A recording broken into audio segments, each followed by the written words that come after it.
नमस्कार मित्रांनो, वामन परुळेकर व्लॉग्स या चॅनलवर तुमच्या सगळ्यांचं हार्दिक स्वागत. आज फर्स्ट 4K व्हिडिओ मी शूट करतोय. एवढ्या दिवसांमध्ये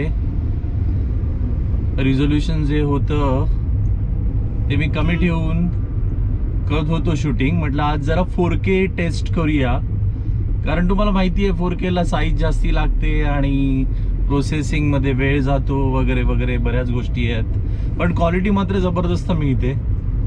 सो म्हटलं चला बघूया, एकदा ट्राय करूया 4K मध्ये कसं दिसतंय चित्र एकंदरीत. आणि जर ओके असेल, समाधानकारक असेल, प्रोसेसिंग चांगलं होत असेल तर आपण ट्राय करू शकतो फ्युचरमध्ये. त्यासाठी मी आज ही टेस्ट घेतोय. बघूया काय होतंय, कसं दिसतंय आउटपुट.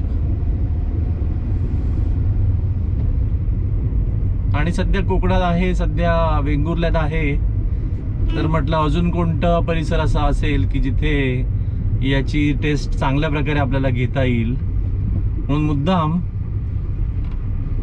इथेच मी ही टेस्ट घेतोय.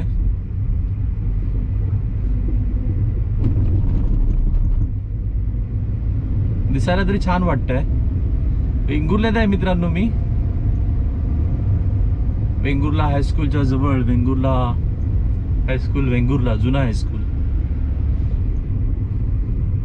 आणि इथून थोडं शूट करून मग पुढे मी कुठेतरी दुसरीकडे शूट करेन, कारण मला जरा वेगळ्या वेगळ्या ठिकाणी जाऊन, हे बघा हे झाड किती छान वाटतं, सुंदर झाड. वेगळ्या वेगळ्या ठिकाणी बघायचं आहे शूट करून, कसं वाटतंय ते. बाकी मित्रांनो, कसे आहात? 2 आठवड्याच्या विश्रांतीनंतर मी पुन्हा एकदा एक नवीन ब्लॉग घेऊन आलो आहे. मधल्या काळामध्ये जे काही ब्लॉग माझे आले 2-3 ट्रॅव्हलिंगचे, त्याच्यामध्ये माझे 1-2 टीकाकार होते, त्यांनी खूपच जबरदस्त प्रोत्साहन दिलं, मोटिवेट केलं अजून काही करण्यासाठी. त्यामध्ये एका काकांचं म्हणणं होतं की मराठी भाषा माझी चांगली नाही आहे, प्राचीनचा अर्थ मला माहिती नाही वगैरे वगैरे. त्याला मी उत्तर दिलंच त्यांना. आणि अजून एका काकांचं म्हणणं होतं की असं कसं, हे काय दिसत नाही आम्हाला, हे उतरून फिरायचे ब्लॉग वेगळे असतात काका, आणि हा असतो आपला कार ब्लॉग. सो जे लोक, ज्यांना आवडतं कार ब्लॉग वगैरे किंवा कारमधून फिरायला वगैरे आणि फिरता फिरता हे सगळं बघणं वगैरे, त्यांच्यासाठी हे ब्लॉग असतात नॉर्मली. सो तो मेजर डिफरन्स आहे. तुम्हाला इथे ते स्थळ बघता येणार नाही लगेच, त्यासाठी वेगळे ब्लॉग असतात, वेगळे ब्लॉगर्स आहेत त्यासाठी, प्रोफेशनल ब्लॉगर्स, की जे तिथे जाऊन त्या ठिकाणाला दाखवतात, हॉटेल दाखवतात, पैसे घेऊन हॉटेल दाखवतात. ते प्रकार आपण करत नाही. मी एक हौशी कलाकार आहे, माझं प्रोफेशन वेगळं आहे. मी प्रोफेशन म्हणून मी हे करत नाही आहे, त्यामुळे मी त्या गोष्टी करत नाही. तर तुम्हाला तसे ब्लॉग बघायचे असतील तर माझे अनेक मित्र, अनेक चांगले यूट्यूबर हे करतायत, हॉटेल्सचे रिव्ह्यू वगैरे किंवा प्रमोशन वगैरे, तर तिथे तुम्हाला ते बघता येईल. मी फक्त मला जे काय माझा अनुभव आहे, एक्सपिरियन्स आहे, तेवढंच सांगतो. इथे भराडी देवीचं मंदिर आहे. एकंदरीत क्वालिटी तर मला चांगली वाटते आहे. आता अर्थात आजचा दिवस असा आहे ना, आज आहे 2 जून आणि वेंगुर्ल्यात पाऊस पडून गेलाय सकाळी, त्यामुळे तुम्हाला लक्षात येतच असेल की ऊन प्रॉपर नाही आहे, मध्ये आहे मध्ये नाही असं चालू आहे सध्या. त्यामुळे थोडी क्वालिटी तुम्हाला वेगळी मिळणार. ओके, मी इथे थांबतो आता आणि नंतर पुढे सुरू करतो व्हिडिओ, कारण वेंगुर्ला दाखवणं किंवा वेंगुर्ल्याचा व्लॉग असा काही माझा उद्देश नाही आहे, फक्त 4K व्लॉग करणं एवढाच उद्देश आहे. सो त्यामुळे मी इथे थांबेन आणि नंतर परत कंटिन्यू करेन.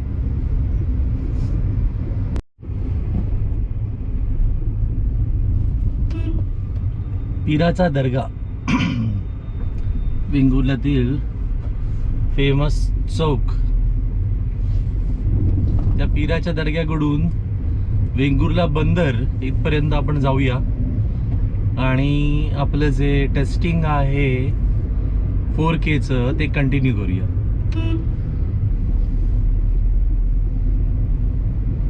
माहिती आहे 4K ला साईज मोठी होणार आहे, पण आत्ता काही पर्याय नाही आहे.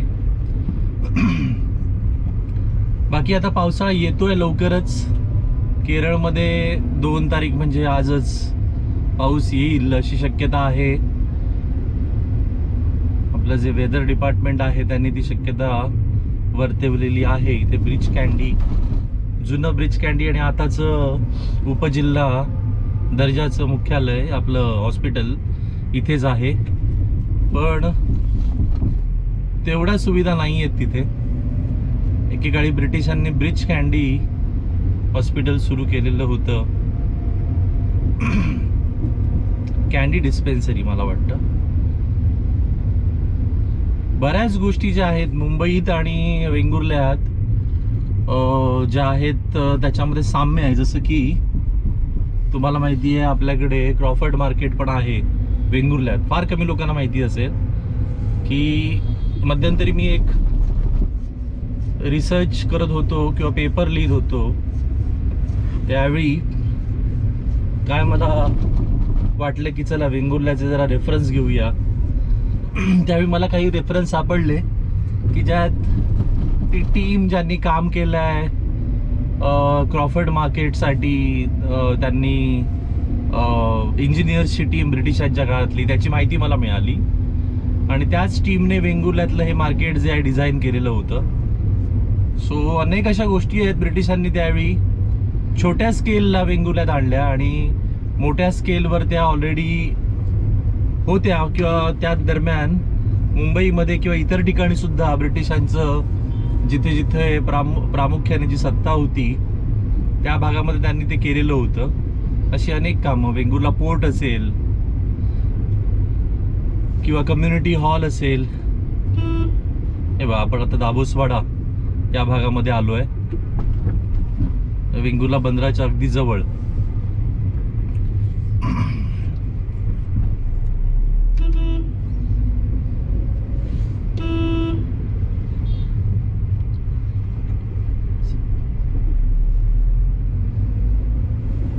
पावसाचं पाणी थोडंसं काचेवर येत आहे आता. इथे नौका बांधतात म्हणजे नौका तयार करतात, त्याचा एक छोटासा इथे कारखाना आहे, फायबर वर्क्स.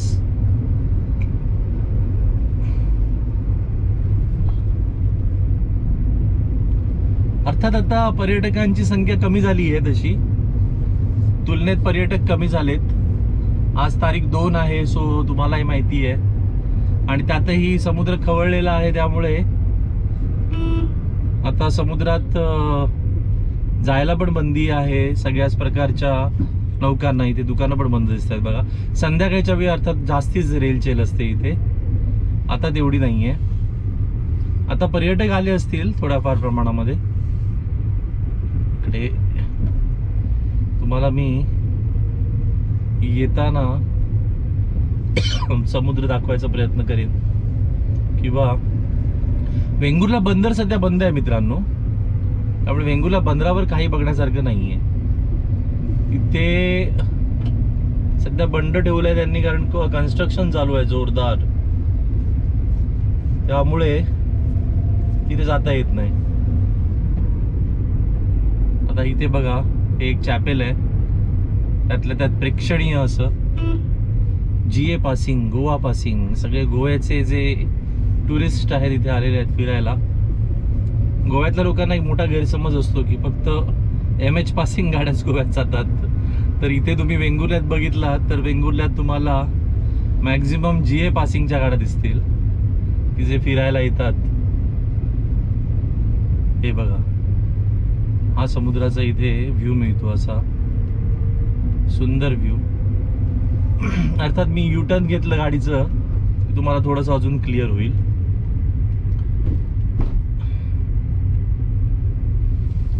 हा भाग आत्ता सध्या इथे तुम्ही बघाल तर बऱ्यापैकी ते बंद करून ठेवलाय. आतमध्ये पर्यटकांना सोडत नाहीत. मासे घ्यायचे असतील तर मात्र सुरुवातीच्या भागात तुम्ही जाऊ शकता मासे घ्यायला, असं आहे एकंदरीत.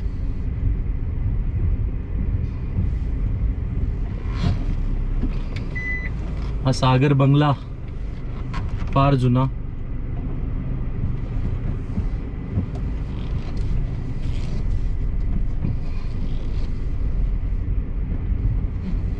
आता आपण इथे युटर्न मारला.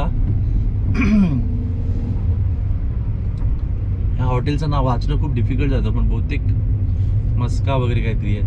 हे आपलं गझाली हॉटेल. मागे पण मी फोटो टाकलेले गझाली हॉटेलचे, मी गेलेलो तिथे जेवायला त्यावेळी. हा बघा, हा समुद्र असा दिसतो. जरा चांगला व्ह्यू तुम्हाला देईन मी पुढून.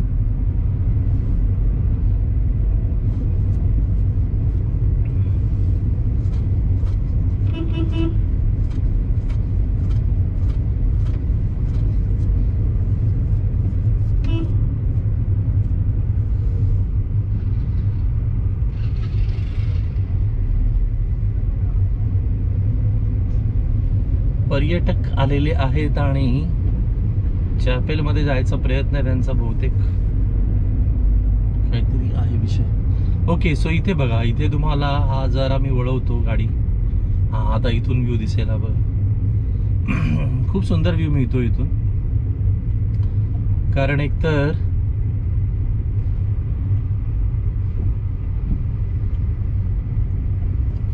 असा जो व्ह्यू आहे साईडला, तो खूप छान व्ह्यू आहे. इथे तुम्ही जर थांबलात, उतरलात, तर तुम्हाला ते ब्रिज पण दिसेल, जे मगाशी येताना मी तुम्हाला दाखवलेलं ते ब्रिज आहे बघा, दिसतंय इथे. ते ब्रिज इथे आहे. त्याशिवाय इथे जलबांधेश्वर देवस्थान आहे, भरपूर दुकानं आहेत. आणि आता पावसाळा सुरू झालाय म्हणून हे सगळं बंद झालं. अदरवाईज बोटिंग वगैरे या गोष्टी पण इथे अवेलेबल असतात.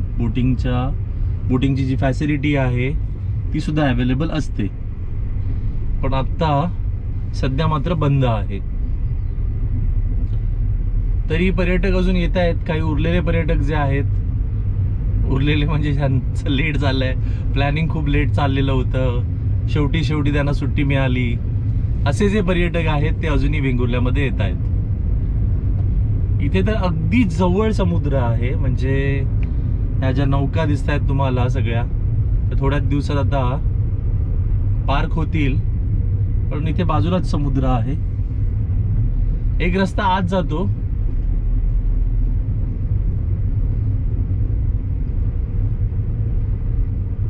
हा बघा, इथून एक रस्ता आत जातो. तर तुम्ही ह्या रस्त्याला गेलात, थोडंसं तुम्हाला हा रस्ता पण दाखवतो. सायकल ट्रॅक केलाय त्यांनी.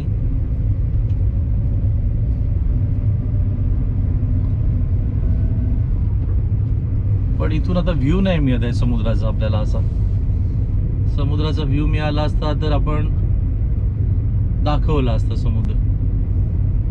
रस्ता तर मोठा गेलाय पुढपर्यंत. हा, इथे बघा, ते थोडा व्ह्यू मिळतो. ते काहीतरी आहे पण स्वामिनी महिला बचत गट. हा, हे इथे फेमस आहे स्वामिनी महिला बचत गटाचं.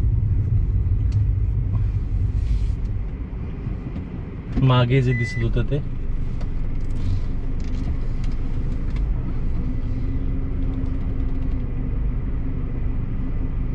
मी आता इथून युटर्न घेतो आणि तुम्हाला थोडं इथे आयडिया येईल की इथे कसं कांदळवन सफर वगैरे हे जे करतात ना. हे बघा, हे जरा खाली तुम्ही बघितलात, इथे बोटी लागलेल्या आहेत सगळ्या समोरच. तिथून ते कांदळवनला वगैरे घेऊन जातात. काका बसलेत, वडापाव खातायत एक, आणि बुबूंना पण घालतायत. त्यामुळे बुबू जमा झालेत सगळे. चला भाई लोक, बाजूला व्हा. आणि हे मांडवी इको टुरिझम, त्यांचं ते कोकण कोण आपला जो रानमाणूस आहे, कोकणी रानमाणूस, त्याने याची मध्यंतरी माहिती दिलेली होती त्याच्या व्हिडिओमध्ये त्या ठिकाणाची. बाकी तुम्ही इथे बघताय भरपूर लोक पर्यटनासाठी येत आहेत सध्या. सो मित्रांनो, हा ब्लॉग मी इथेच थांबवतोय आता. बघूया घरी गेल्यावर टेस्ट करतो काय दिसतंय, कसं दिसतंय. मला आत्ता कळणार नाही काय, कॅमेरा लावून ठेवलाय मी फक्त. पण मला अशी अपेक्षा आहे की 4K मुळे चांगली पिक्चर क्वालिटी मिळाली असेल. आणि प्रोसेसिंगचं बघूया, प्रोसेसिंग काय करू आपण.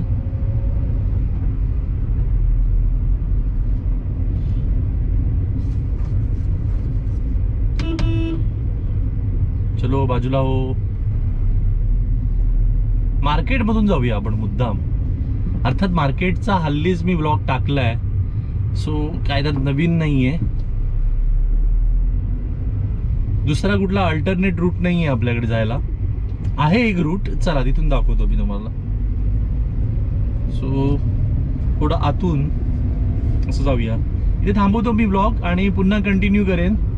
थोडा आतून घेतो रस्ता, म्हणजे जो मेन मार्केट आहे तो अवॉइड करतो आणि आपलं जे रामेश्वर मंदिर जे आहे त्याच्या अलीकडून जो रस्ता जातो पडवळ यांच्या दुकानाकडून, तर तो रस्ता जो आहे तो तुम्हाला मी दाखवेन.